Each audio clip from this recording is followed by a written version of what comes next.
And there shall be signs in the sun, and in the moon, and in the stars, and upon the earth distress of nations, with perplexity, the sea and the waves roaring, men's hearts failing them for fear, and for looking after those things which are coming on the earth. For the powers of heaven shall be shaken. One man, one microphone, one mission, one message. True News, the only newscast reporting the countdown to the second coming of Jesus Christ. And now for the most powerful hour on radio, here is end-time newsman Rick Wiles.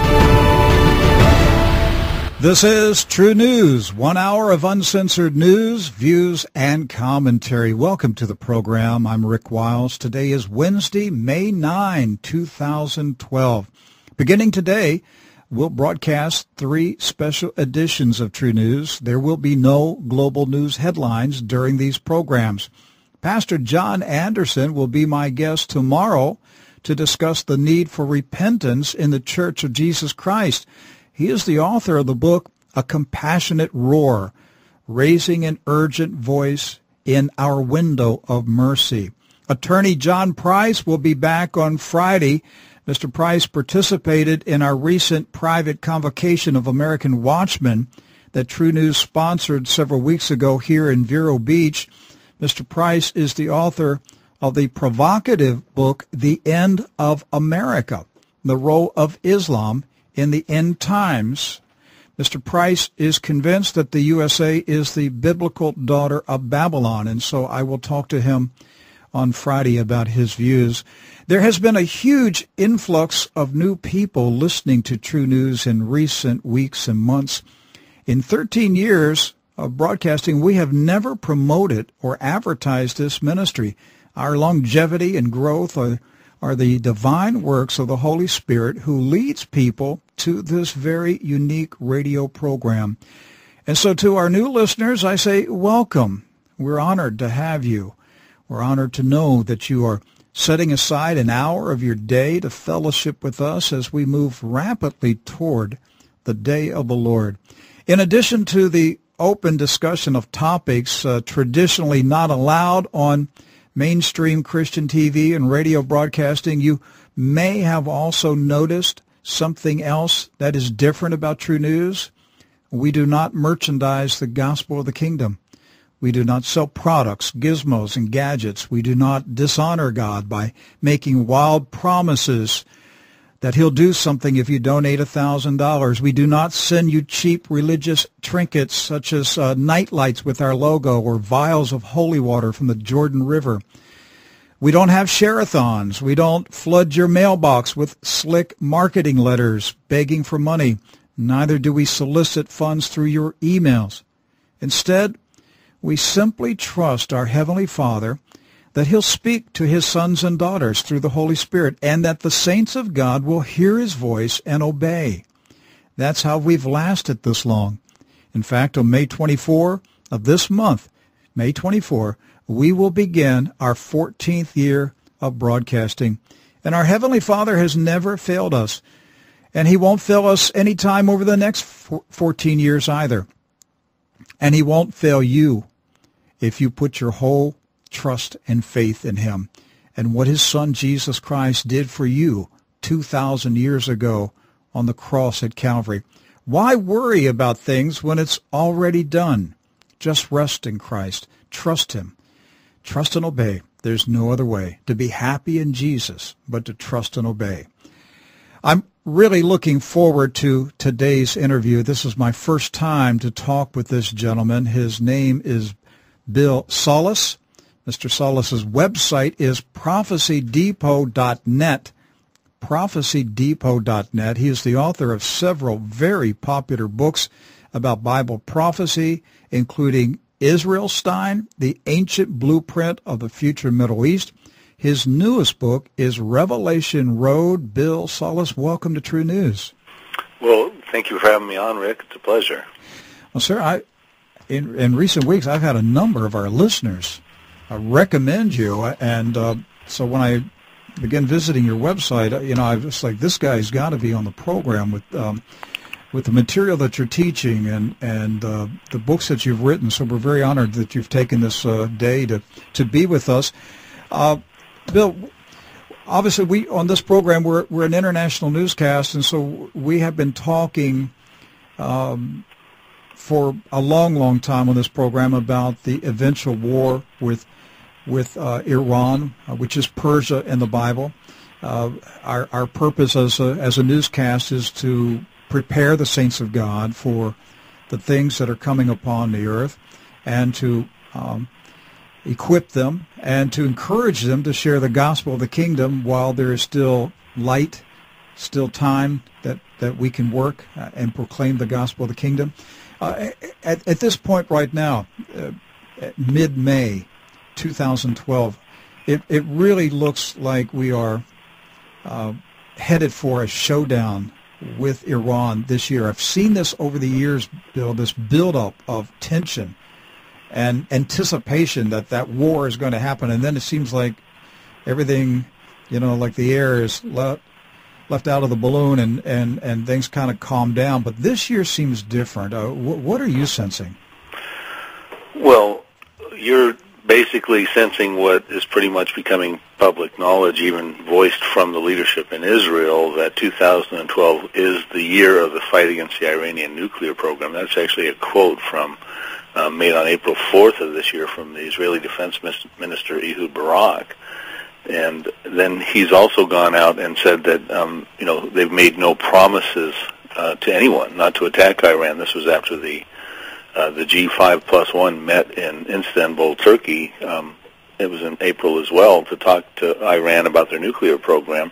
He came out and afterward and said that he doesn't believe there'll be any fruits from those talks, that Iran will still move forward on their program. Now, mind you, Ehud Barak was a liberal prime minister of Israel at the time of Yasser Arafat. He was the one who came over for the Camp David summit in 2000 when Bill Clinton was president. And he was more than willing to concede a lot of land, to the dismay of many of his constituents in Israel. And Arafat, of course, turned him down. I think what he represents now in Israel is a very strong element of Jews, especially the ones that were liberal, who realize that the Arabs really don't want peace with the Jews. And I'm not trying to switch over into another topic about the Arab-Israeli conflict, but the point I'm saying is that Israel, represented by such a guy like this, is very mindful of the existential threats that surround them these days, and Iran is the number one presently. This is a message Benjamin Netanyahu, their prime minister, has been signaling for several years now. This is not a new thing. And when you talk about, is this the year, even our defense secretary, Leon Panetta over here of America, since defense minister, has said the same thing. He believes April, May, or June could be a period of time that Israel does attack Iran. So, we're no longer talking about what if or how would Israel attempt to attack Iran's nuclear program, but really, when at this point. That's right. Bill, have you considered the date July 20 of this year? It's the beginning of Ramadan. It is the beginning of the month of Av, and just by a weird coincidence, it's exactly 3.5 years into the reign of Barack Hussein Obama. Well, I haven't really considered a specific date, other than I think it's highly probable that it's going to have to be before the elections for a couple of reasons.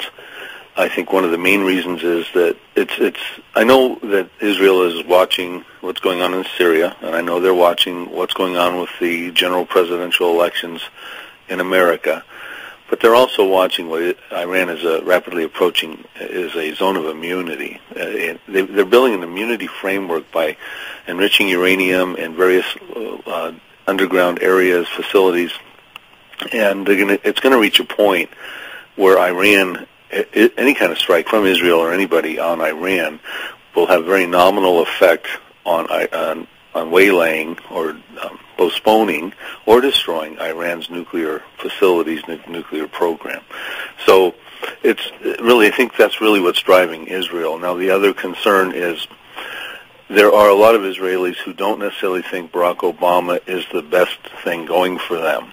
and they would just as soon not see him get reelected. Now, I'm not talking about a lot of the liberal Jews in America, but I'm talking about a lot of liberal and conservative Jews in Israel that don't think he's really quite on their side in this matter. So I think that this year you're going to see it happen. And the other thing that they're not talking a lot about on the general news is that if Israel doesn't do this very strategically, if indeed it's just Israel going it alone, which I think it will be, they could actually create a nuclear disaster in Iran, because one of the primary targets that has to be on Israel's radar is in the Bushehr nuclear plant, which is right by the Persian Gulf, and it is loaded with Russian fuel rods as of, I think it was August of 2010. And at the time they were loading it with Russian fuel rods, former UN Ambassador John Bolton said that Israel's window of opportunity to strike that facility was rapidly shutting because they could create a nuclear disaster. Now, that to me is very alarming, and the reason it is because when we talk about the future of Iran, the future of the Middle East, and things like that, I don't listen to CNN or the liberal pundits other than to find out what the current events are. I look to the Bible to see what did it specifically say about the region, the general countries and populations inside of the region. Does any of that do any of those scriptures have prophetic implications for the days in which we live? And that's really my area of study. I'm an eschatologist.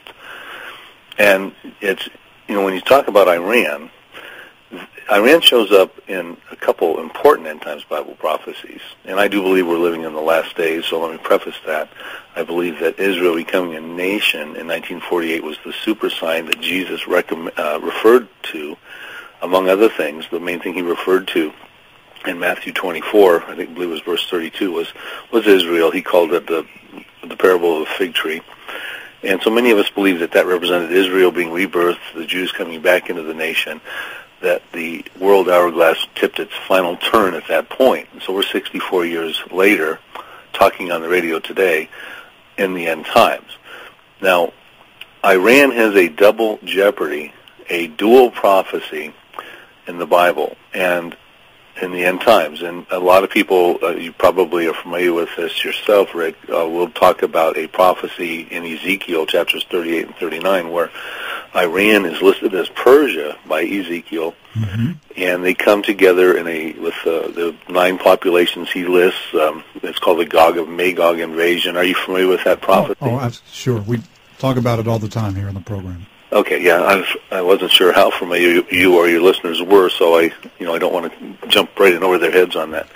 There's a lot of books written about that prophecy. A lot of people think it's actually an imminent event, which I don't. I think there's several conditions that are specified in Ezekiel that Israel is not matching up with just presently to make it an imminent event. I think it's a near event, though.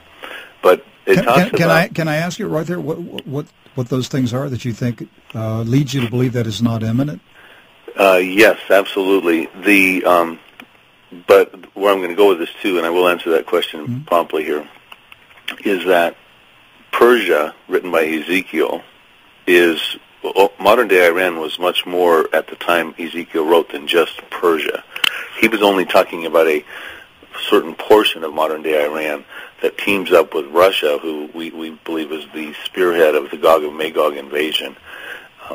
So I'm going to tell you after I answer your question about the other prophet, Jeremiah, who wrote about another part of modern day Iran called Elam in Jeremiah 49. Another prophecy that actually looks like he may have been forewarning of a nuclear disaster in Iran. So let me answer your questions. In Ezekiel 38, verses 8 through 13, you have a description given about a certain Israel that Russia invades. It's an Israel that is dwelling securely in the latter days. It's being restored from the nations. They're dwelling in the center of the land, and the Hebrew word is definitely center. It's tabor. So in other words, we have to say, well, what is the center of the land Ezekiel was referring to? And I would like to address that one, but let me keep going. They're dwelling without walls, bars, nor gates, and they are in receipt of great prosperity, great plunder, because that's the very thing that Russia and their coalition covets that they're coming after. And we're reminded of that in Ezekiel 38, verse 13, by these apparent protesters, the Sheba, Dedan, the merchants of Tarshish, and their young lions. Sheba being Yemen, Dedan being Saudi Arabia, the merchants of Tarshish, I suspect, are the Brits, and their young lions would be the colonies, perhaps America, Canada, Australia, that were part of the UK Empire. But this Israel in part exists today. They are brought back from the nations of the world in the last days into the land of Israel. It says they're brought back from the sword. That's another condition I didn't mention, which could be persecution. There's other people who think that's something else, but that requires a whole other dovetail topic. Bill, I've interviewed a lot of Bible prophecy teachers who believe that Ezekiel 38 is actually talking about two places being attacked. One, the land in the Middle East, Israel in the Middle East, and the second one, which they would identify as Judah, and the second one being being Israel, where the descendants of the lost tribes of Israel eventually migrated to, which they identify as the United States of America. And so that's why you have this picture of a land where people are living in unwalled villages with great prosperity and cattle on many hills. They said that description fits the USA. What do you think about that scenario? Well, I just don't see that in the text, Rick. The verse 8, after many days you'll be visited, in the latter years you will come into the land of those brought back from the sword. Well, if they're dwelling anywhere outside of Israel, they're not brought back, they're still dispersed and gathered from many people. But we're dealing with the aliyah that's going on, diaspora. These are people that are being brought back. Then it goes on to talk about where the battle actually takes place, and they come down from the north upon the mountains of Israel. So if this coalition is going to come against perhaps the supposed 12 tribes lost in America somewhere, that means they have to come down from Canada. I think that's a bit sensational. I know a lot of people try to put America into Revelation 18, sometimes Revelation 17, as the daughter of Babylon, mystery Babylon. And I write in Revelation Road that, in one of the chapters I cover in Revelation Road, my new book, is the future of America and the arguments about where America could be in the Bible. I do list that one, that America is the daughter of Babylon, the mystery Babylon, Revelation 18 primarily, as well as about 5 other arguments. I get them in there. I personally don't agree with that, and I think I spell that out why pretty comprehensively in Revelation Road. But I think we're talking about, when it comes to Ezekiel 38, a literal Israel, that we have enough description to tell us about this Israel. If you go on to deal with the aftermath of the event, in Ezekiel 38 and 39, especially in 39, you get into hordes of dead soldiers that are divinely stopped by the Lord, not the Israeli Defense Forces or the U.S. military. It's really quite clear. It's a fire and brimstone kind of stop. And then you have these hordes of dead, contaminated soldiers.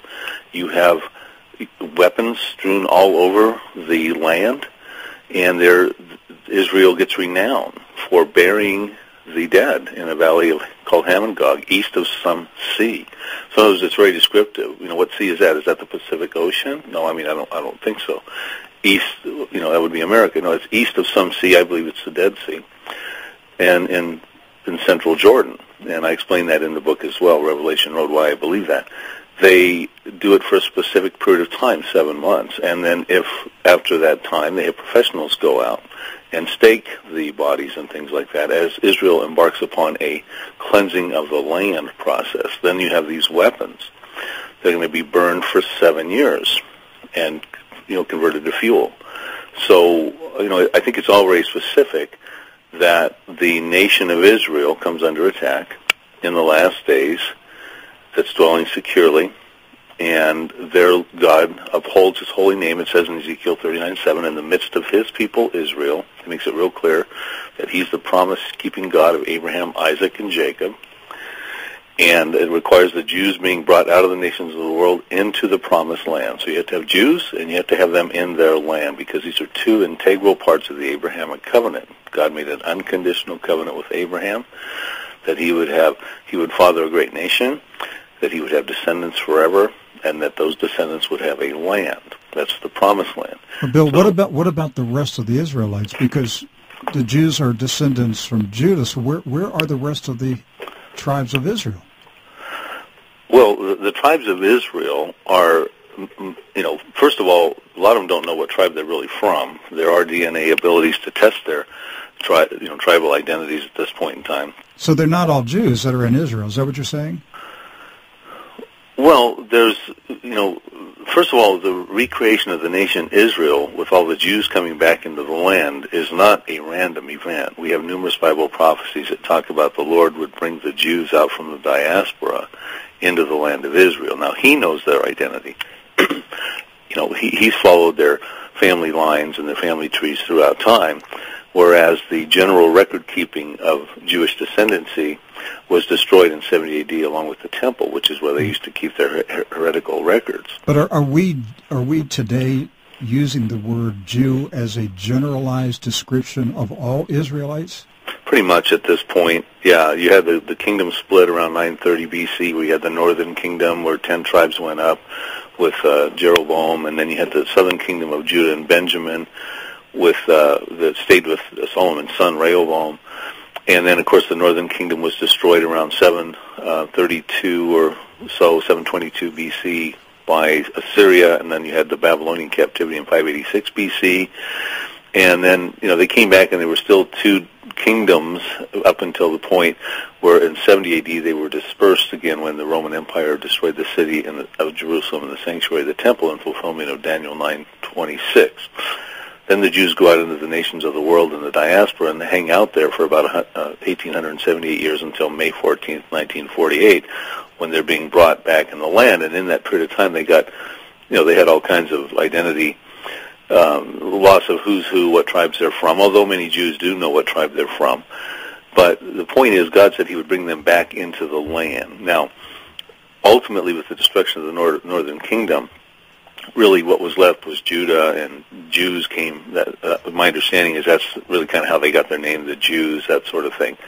So what we have with Israelis, if you will, now we can call them Israelis because there's an Israel again, that they say they have Jewish descendancy or Jewish heredity, is we have a group of Israelis back in the land that are from the various different tribes. I don't see them just coming back from Benjamin and Judah. We've even got evidences of that in other parts of Scripture in the New Testament, in the book of Acts. You've got people from different tribes coming back into Israel at that time from the northern kingdom. And so, and we had prophecies that said in Ezekiel, I believe it's 37, and elsewhere, that when they came back into the land, they would no longer be a divided kingdom. So you have Jews from the 12 tribes coming back into the land of Israel from the nations of the world in fulfillment of numerous Bible prophecies, Isaiah 11:11, Ezekiel 36, verses 24 and 25, Ezekiel 38 in the last days. I mean, that's a whole other topic, too. So, I hope I answered your question appropriately. Yes. But what we're dealing with, in my estimation, a major, most massive armed and dangerous Mideast invasion in all of history to date, at the time when it happens, involving Russia with a coalition of Iran, Turkey, Libya, and several other countries that come against Israel, that's dwelling securely in the last days without walls, bars, nor gates, that's very wealthy, an Israel that I don't think 100% exists just yet. They're not dwelling securely. They have existential threats all around them. And really, the reason I don't think they're dwelling securely is really what I've written about in Israelistan, my first book, and covered it again in the second book, Revelation Road, because I believe there's going to be an Arab-Israeli war that's prophesied in Psalm 83, whereby the nations and the populations, terrorist populations inherent in them, Lebanon, Hezbollah, Syria, Jordan, Saudi Arabia, Egypt, Hamas, and Palestinians, I believe they are going to have a confederacy that's referenced in Psalm 83 that's going to be a climactic, concluding Arab-Israeli war, and Israel's going to win that. The Israeli Defense Forces are going to win that. And I point that out, all the prophecies connected to that, in both books. So I believe what you're looking at prophetically on the timeline, and I'm sure I'm a million miles from your initial question at this point, but is that you are going to have major epic biblical battles going on in the Middle East very soon. We haven't even really talked about the dual prophecies of Iran yet, but I'm looking at a Arab-Israeli war. I'm looking at a subsequent massive Magog invasion. These are different battles, different times, different purposes, different populations, different destructions. They're not one and the same prophecies. They're big-time stuff, and I believe they happen soon, sequentially, each event building upon the other. In the mix, you have these peripheral prophecies that find fulfillment, most likely. One would be Isaiah 17, which talks about the destruction of Damascus. It will become a ruinous heap. The other would be in Jeremiah 49, a couple places. Also talks about Damascus there, but it also talks about Jordan and Ammon. An alarm of war in Rabbah, it says. And Rabbah will become a desolate mound representing the capital of Jordan, which is not too far from Damascus, by the way. Bill, I want to go back to your earlier remarks about the real possibility of a nuclear disaster that could happen any day. You mentioned Bushehr, the Iranian nuclear plant that was built by the Russians. The Russians announced just days ago that Bushehr will be operating at full capacity on May 23rd. So we're talking, less than 2 weeks from now. Well, that's interesting because that's the same day, 23rd and 24th in Egypt, that they're going to be having their presidential elections, which are long overdue, considering that place is a nightmare right now. But and they wanted, one of the four front-running presidential candidates, Musa, who led the Arab League, wants to rip up the paper-thin peace treaty between Israel and Egypt. But anyway, yeah, Iran, Bushehr, the double jeopardy, the dual prophecy. So what does this mean if Bushehr is going to go to full capacity in 2 weeks? Well, it's already, I'm not sure I can give you the definite answer to that because I'm not. I don't mean the scientific definition. I'm talking about the geopolitical ramifications. What are we looking at? Because another article that I saw recently said a senior Iranian official announced that the Russian contractor of the Bushehr nuclear plant will deliver full control of the facility to Iran by the end of autumn 2012.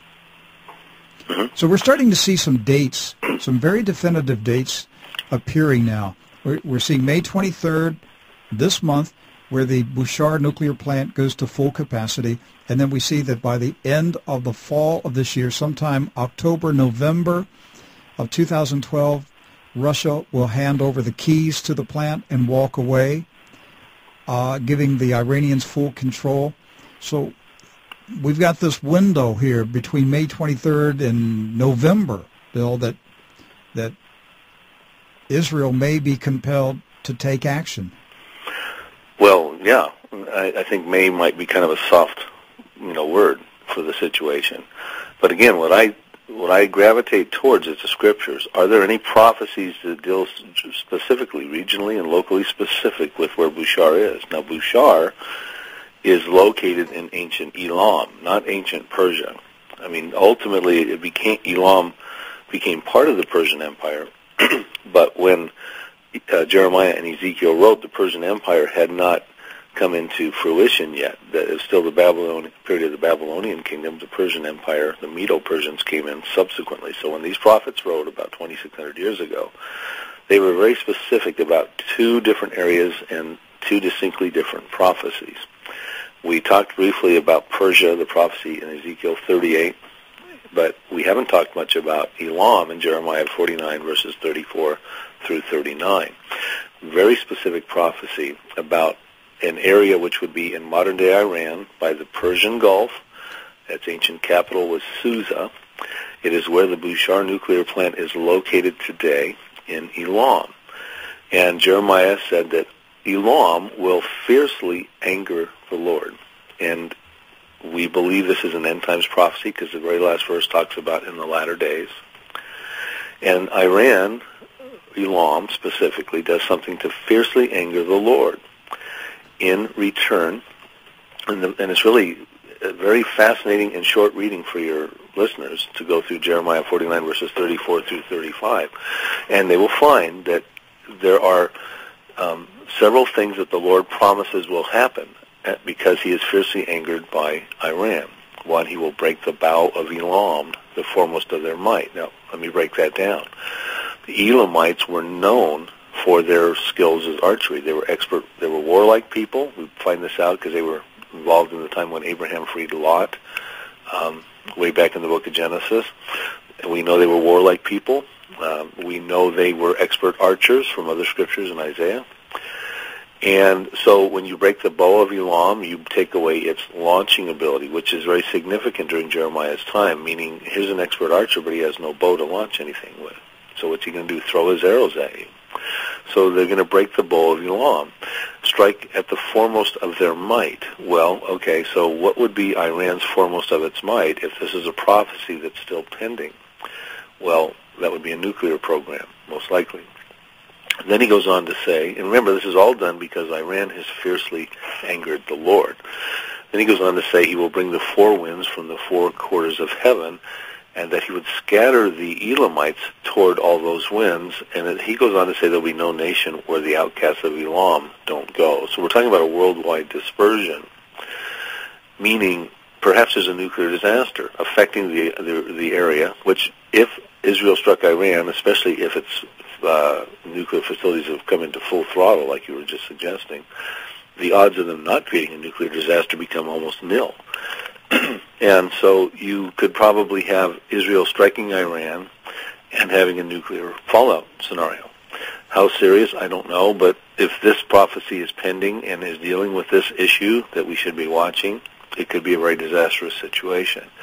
And he goes on to say that Elam will be dismayed before their enemies and before those who seek their life. Well, there are many people who are very upset with Iran right now. And let me just talk about, as I enter into that section,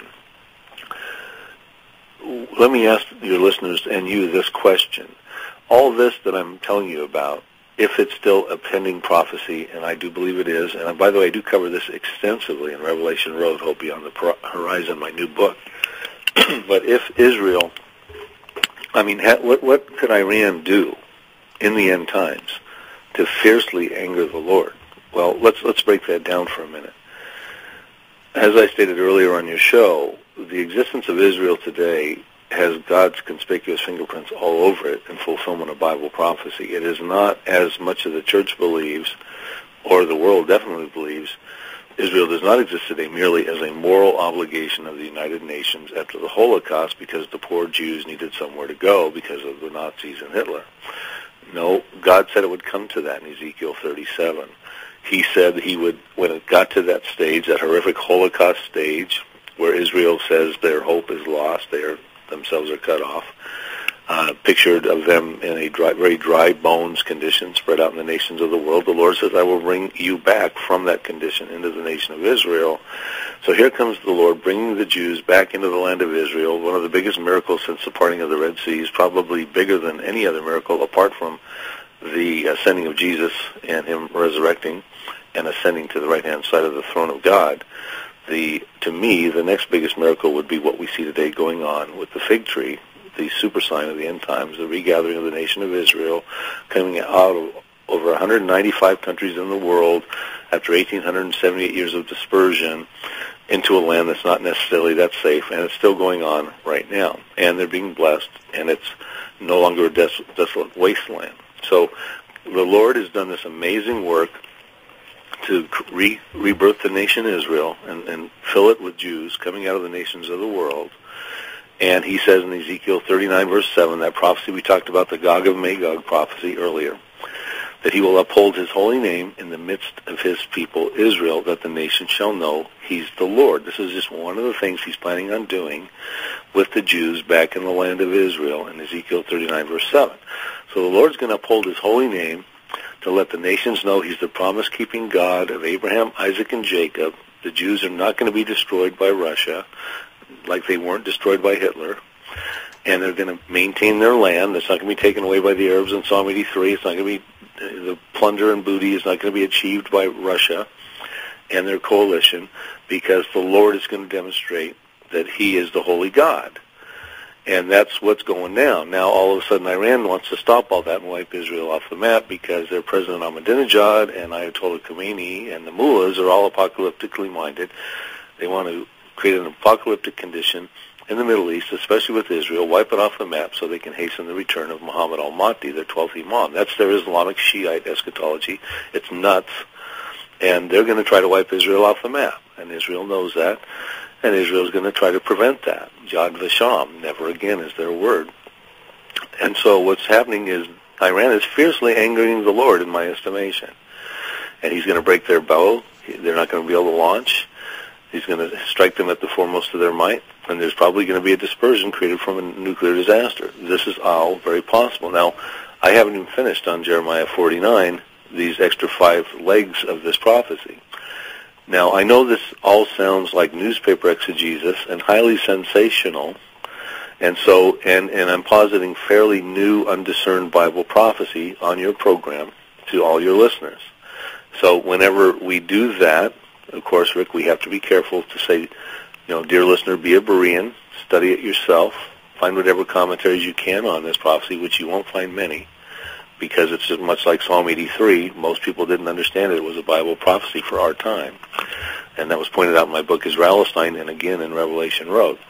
But I would say to your listeners that if this prophecy is about to find fulfillment, it's huge, and it's going to be all over the news, and we're already getting inklings of it, and it could happen tomorrow.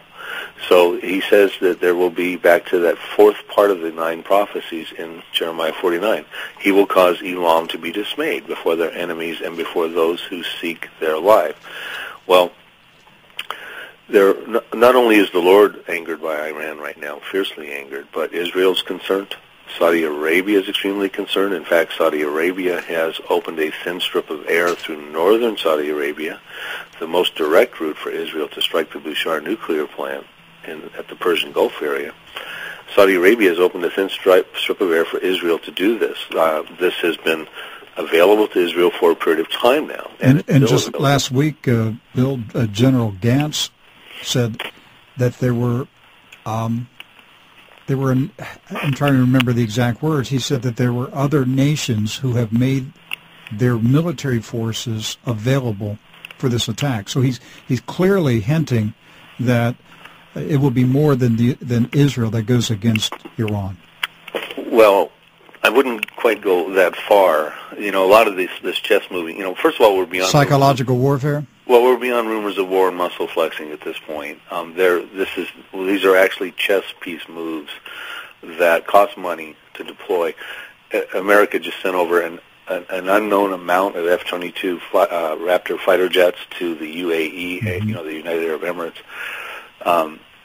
Saudi Arabia just closed their embassy in Egypt.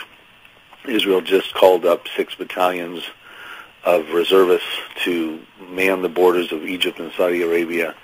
These are not getting a lot of attention, but these are big moves, and this is signaling something big is about to happen. Now, the reason I'm emphasizing the Saudi Arabia, we're still talking about those that will be dismayed, cause Elam to be dismayed before their enemies. So this disaster that's going to hit Elam will dismay them before their enemies. Saudi Arabia. Remember, Saudi Arabia won't even allow a Jewish synagogue to be built in Saudi Arabia. I mean, you can't enter a pilgrimage to Mecca if you're a Christian or a Jew without pains of being killed. But yet they're going to open a thin strip of air to the Israeli Defense Forces? I mean, how much does Saudi Arabia want Iran to be addressed? Obviously, that's a big indicator. Then you have America's concerned. You have the whole world is generally concerned that Iran's going to make good on their threats to shut down the Strait of Hormuz, through which about a quarter or more of the world's oil travels through. The thinnest strip is 21 miles, and Iran has demonstrated the ability to shut down the Strait of Hormuz. We've presently got 2 warships patrolling over there, the U.S. Enterprise and the Abraham Lincoln, trying to let them know, don't do that. We will try to prevent you from doing that. So, the world generally is going to be dismayed. America is going to be dismayed, are dismayed with Iran and their attempts. They're not going to talk to anybody. They're not going to stop their nuclear program. The sanctions aren't going to work. Iran is moving forward to get a nuclear weapon.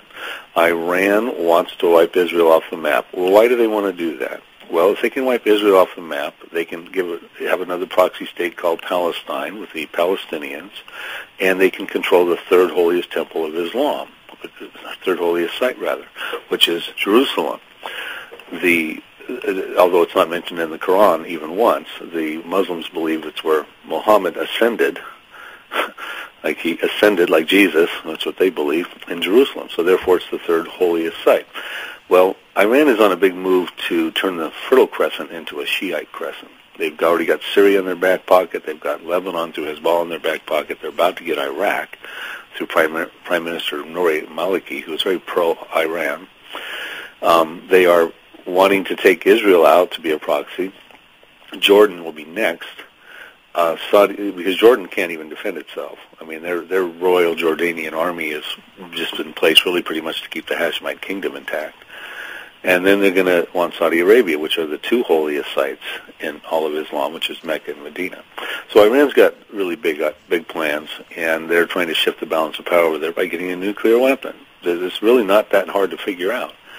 So what's going to happen is Iran is going to go forward and get their nuclear weapon, and China and Russia are on their side. China needs Russia's oil. China's the number 2 consumer of oil in the world. Russia's got weapons contracts galore with Iran.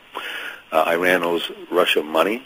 It's all part of the process. Ultimately, in Iran and Russia go to bed together in that Gog and Magog invasion. Persia does, not Elam. Elam's not mentioned by Ezekiel 38. It's intentionally omitted, apparently, because Jeremiah's prophecy probably happens before, would be my guess, of Elam. So really who Ezekiel was addressing is only part of modern-day Iran, hooks up with Russia to come against Israel. Now, by the way, Ezekiel knew about Elam. He wrote about Elam in Ezekiel 32. He wrote about them right next to Meshech and Tubal in Ezekiel 32. Meshech and Tubal is listed in Ezekiel 38, but Persia is listed in Ezekiel 38, not Elam, so why not? Okay, Ezekiel knew about it. He knew Jeremiah was writing about it, and it was a different prophecy, would be my guess. Anyway, so that's number 4. Then number 5, Elam, the Lord says, because I'm fiercely angered, I will bring disaster upon them. We talked about that. I will send the sword after them, number 6, until I have consumed them. That would tend to represent a military scenario. Then he says, I will set my throne in Elam, number 7. And the Hebrew word really has more to do with authority rather than like a kingship or something in Elam. And then he goes and says, I will destroy from there the kings and the princes. So whether that's the leadership of Iran or the specific municipalities and whatnot in that area, it's very regionally specific. Remember, we're dealing with Elam, not Persia. And in the latter days, he says, I will bring back the captives of Elam. Some translations say restore their fortunes. So what we're told in the end, after it's all done, at least for the Elamite segment of Iranians today, is that they will go into the Messianic kingdom, a 1,000-year Messianic kingdom spoken about in Revelation 20, verse 4, when Jesus returns, and he upholds the remnant of Israel and wipes out the Antichrist and the armies of Armageddon. And then he also subsequently sets up his 1,000-year Messianic kingdom, which is when the wolf will lay down with the lion in Isaiah 11. The small child will put his hand in the cobra's den. There'll be no more war. Isaiah 11, the whole earth will be filled with the knowledge of the Lord. And there'll be a Garden of Eden type condition. Micah talks about there be no more war, that the swords will be broken into plowshares, etc. That's where it's all going. But between now and then, even this year, you could have a nuclear Middle East. And when we talk about a nuclear Middle East, we're probably not just talking about Iran. You could be talking about, because if Iran, let's play this out, if Iran doesn't preempt a strike against Israel, which is also very much a possibility through the proxies of Syria and Hezbollah and Hamas, Israel, if they do strike Iran, do you think Iran's just going to roll over and play possum, or do you think they're going to have Syria, who's in hot water already, Bashar Assad over there? He's trying to calm his whole revolution down. Well, the Iranians have already said that Dimona will be taken out. Dimona being the Israeli nuclear site where their top secret nuclear weapons program is located. So we could have Bushehr and Dimona both blowing out tons of radioactive nuclear material into the atmosphere. And God forbid, in this nightmarish scenario, another earthquake in Japan at Fukushima, or a hydrogen explosion at Fukushima, and suddenly the Earth's atmosphere is saturated with radioactive material. I mean, this is a real possibility. Well, yeah, and I suspect in the very end of the very end of the very end times, which we're rapidly approaching, the prophecies Jesus spoke about in Matthew 24 said that the times would be a period of great tribulation when no flesh would survive, but for the sake of the elect, those days would be shortened. In other words, they'll be shortened for a 7-year tribulation period. They won't be able to go on any further for two reasons. One will be the judgments of the book of Revelation. The seal, trumpets, and bowls are going on, which will really be devastating to the world and to humanity. But also you're probably going to have nuclear wars going on. And so those days would have to be cut short or humanity would destroy itself.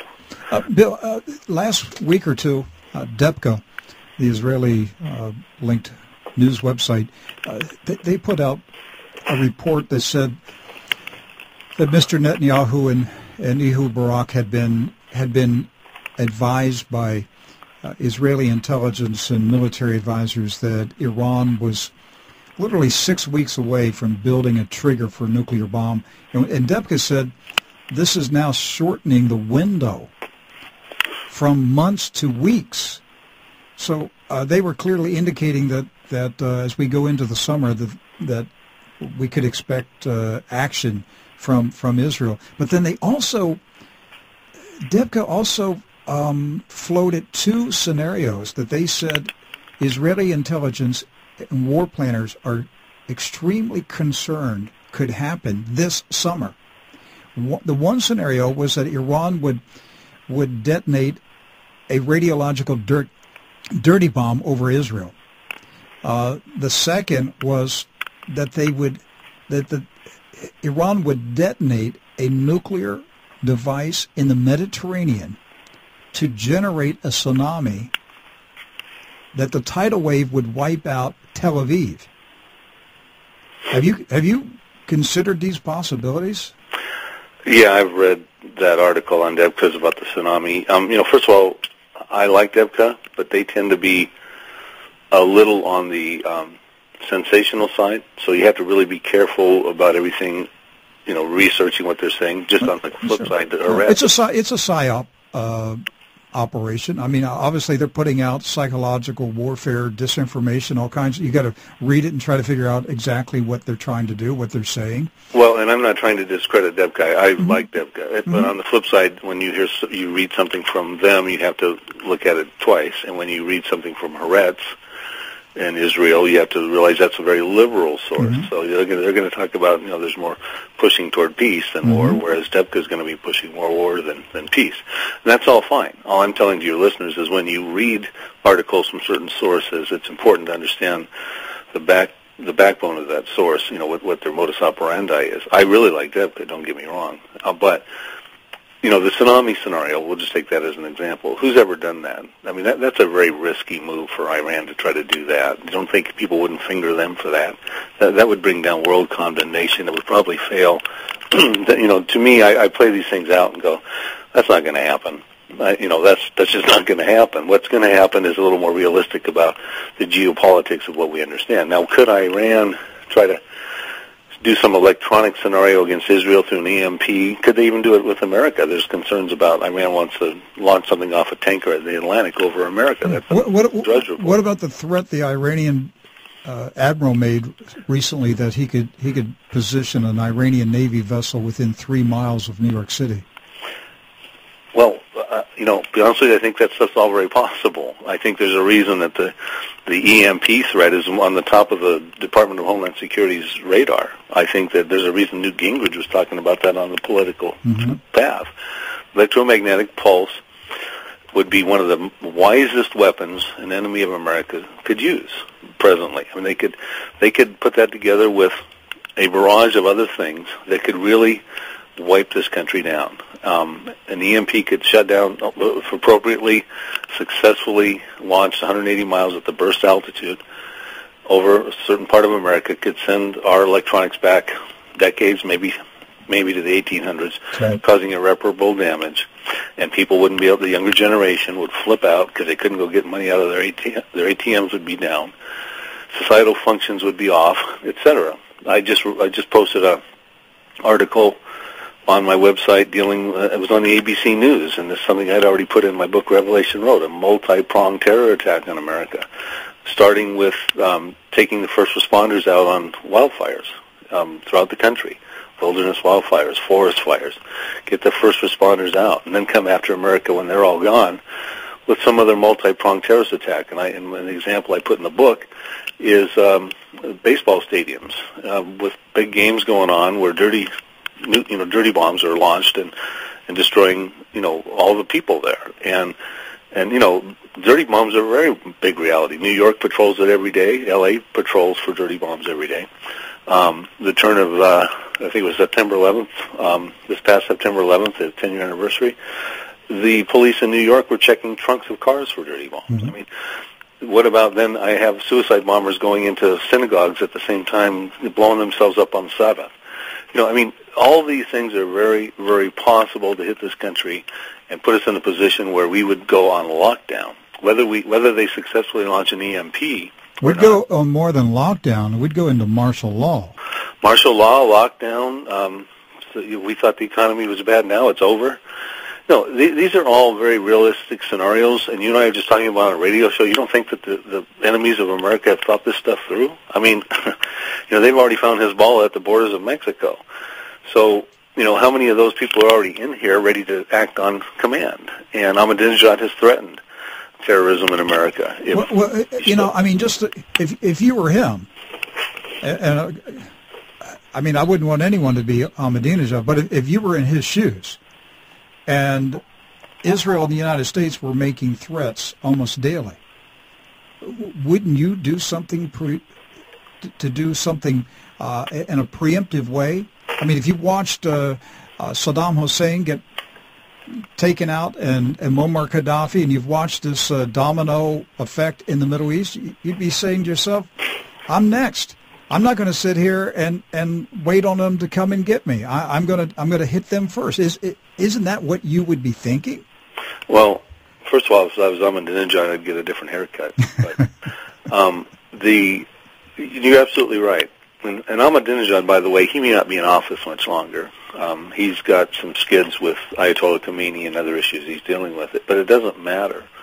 It's not Ahmadinejad's individual mindset that is governing all the direction of Iran. It's the Ayatollah Khomeini and the mullahs. And so, but yeah, absolutely. I mean, if someone's saying to me, Bill, we don't like what you're doing at your house, we're going to come destroy your house. Well, I'm going to set up a fortress around my house. And the more the rhetoric ratchets up that they're going to come get me, and I've got my guns and everything pointed at the enemy, they're going to come get my house, I'm going to try to find a way to get out in the front lines and try to stop that from them even getting close. Well, that's probably the same mindset that Iran's in right now. Preemptive strike so they can't come near Bushehr or any of these places, rather than just sit around and wait. So if you read some of the Arabic sources, you find that much more than we get over in our Western sources, that a preemptive strike on Israel from Iran and its proxies is much more predominantly spoken about than we hear about over here. So, yeah, I mean, it's very possible that we're going to wake up one morning and missiles are going to fly, and whether they're Israel's on Iran's nuclear sites or Iran and their proxies at Israel, it's problematic because the stakes are too high in light of many, many things to think there'll just be another regional conflict, another summer war of 2006 with Hezbollah and Israel, or a Operation Cast Lead with Hamas and the Gaza. There's too much going on. We can wipe you off the map. There's 200,000 missiles pointed at Israel from all directions. There's chemical weapons. Israel's passing out gas masks to all of its population. They've kind of done that over the last couple of years. They're continuing to hold civilian military defense drills called Turning Point, preparing for chemical and electronic wars. Bill, we got about 3 minutes. Do you see in the Scripture that Israel will sustain substantial casualties? Well, it's interesting, and since we only have 3 minutes, I can't go through all the arguments. In my book, Revelation Road, I cover that from prophetically and all the arguments. Will Israel, through the various wars, not just Ezekiel 38, but also Psalm 83 and the Isaiah 17 destruction of Damascus, etc., what will happen to Israel? What will happen? Israel actually comes out successfully, and they get greater, and they get more land, and Russia wants to come after that after Psalm 83. And let me ask you this. This year, Tel Aviv was proclaimed the homosexual capital of the world. Is God obligated to defend Tel Aviv? No, he's not obligated to do that. And I'm not saying that Israel's on the right side here with the Lord. They're still pretty much in the same condition they were in 70 AD when they got dispersed into the nations of the world. There's only a few of them that believe in Jesus. But ultimately, Israel goes through a judgment of their own in the tribulation period. We're told in Zechariah 13:8 that 2/3 of the Jews will be cut off in the land, the Israelis. A third, a faithful remnant, will come through. So things aren't real rosy for Israel, period. They're dealing with Psalm 83 coming at them, which they will win, their IDF. They're dealing with Ezekiel 38 coming after that their Lord defends and stops. But they still don't all get it. They gravitate toward the Mosaic Law. They want to build a temple. They don't look to Jesus. And ultimately, their leadership signs a false covenant with the Antichrist in Daniel 9:27 that seals the 7-year doom, Daniel's 70th week, and they get judged at the midpoint. And so that's the long and short in 3 minutes from here till then. But no, but Israel. Hey, we got 60 seconds. Let me ask one final question. What do you expect? What would you say to the audience right now? What should they be watching for in the immediate future? Well, I would say, since I only got 60 seconds, if they really want to know as much as possible, they should visit my website, prophecydepot.com, where I outline all this stuff chronologically through articles, hundreds of articles. My books talk about them. My breakdown in Revelation Road, the whole bit of information that's going to happen in probably the next 5 to 10 years, even as soon as this year, a lot of it. Revelation Road will be on the horizon. They can get it at prophecydepot.com. That's Prophecy Depot, like Home Depot.com. And I don't mean to give you a runaround that I'm, a merchant trying to sell a book, but the point is, how can I tell them all that when it's already written? That's right. And available. It's right there. And I said earlier, the website, is it .net or .com? Either way, .com or .net. Okay, prophecydepot.com. I'll tell you this, Bill, you're going to have a spike in visits to your website because this radio audience is, these people are hungry for Bible prophecy teaching. So I expect a lot of the True News listeners to be visiting Bill's website, prophecydepot.com. The guest, Bill Salus, the website, prophecydepot.com or prophecydepot.net. The latest book, his first book, Israel Stein, The Ancient Blueprint of the Future Middle East. His newest book, is Revelation Road. Revelation Road. And again, you can purchase your copy at his website, prophecydepot.com.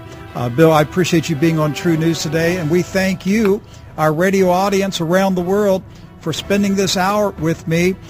Tomorrow we have Pastor John Anderson, and on Friday, Attorney John Price. Again, we love you. We're praying for you. Look up.